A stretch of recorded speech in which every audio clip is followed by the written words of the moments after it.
Eu sou o Rodrigo, tenho cabelos e olhos castanhos, tenho a pele branca e tatuagem de fogo no braço. Como funciona a construção de um protótipo através do processo de prototipagem? Por exemplo, quando a gente for falar do profissional relacionado ao designer, nós temos, por exemplo, o designer de interiores, o profissional que é um designer gráfico, um designer de jogos. Então, o profissional que trabalha ali com designers específicos, com design específico. A gente vai conversar um pouquinho agora sobre o processo de prototipar. O que é prototipar? Basicamente, a prototipagem ele é o processo de criação de um protótipo.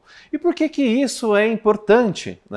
É através da prototipagem que eu consigo identificar. Porque normalmente um protótipo, ele soluciona um problema ou ele é criado para resolver uma demanda. Então, no meu processo de prototipagem, eu vou determinar o tamanho do meu projeto, a estrutura do meu projeto. Dando um exemplo, se eu tenho um pedido ou uma comanda para a criação de um porta-copos de cano.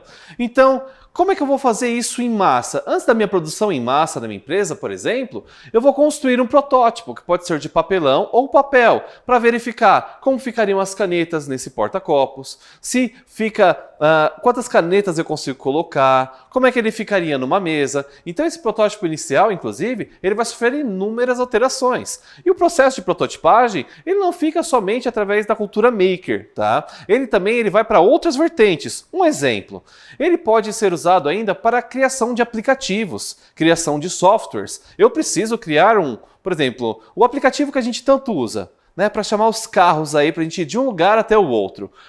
Aquele aplicativo, ele teve um protótipo e ele teve a sua versão inicial. E essa versão inicial foi criada através de um processo de prototipagem. Ou seja, quando a gente fala em prototipagem, o processo de prototipar é o processo da criação do protótipo. Nós temos um exemplo aqui, para que você pode inclusive levar algum exemplo para a sala de aula. Olha só, nesse exemplo eu tenho um porta-copos que ele foi feito de papel, tá, gente? Isso aqui é papel. Mas é claro que esse protótipo feito de papel de um porta-copos, ele serve para mostrar para a gente como ficaria um suporte original desse, ou feito de plástico, ou feito de madeira ou de outro material, tá?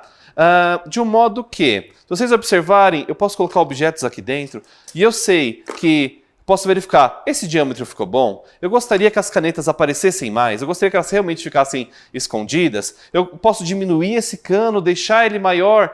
Esse é o processo de prototipagem. Seria basicamente a minha organização, seria basicamente o meu estudo de como vai ficar o protótipo. Eu vou calcular, por exemplo, o diâmetro desse copo, o diâmetro desta parte do cano aqui, o tamanho dele geral. Nesse processo de prototipagem, eu criei aqui um protótipo de um porta-copos. Então, eu poderia produzir isso em massa se ficasse bom, ou então de papel ou de plástico. Que o processo de prototipagem, ele é muito importante para a criação de seja lá o que for.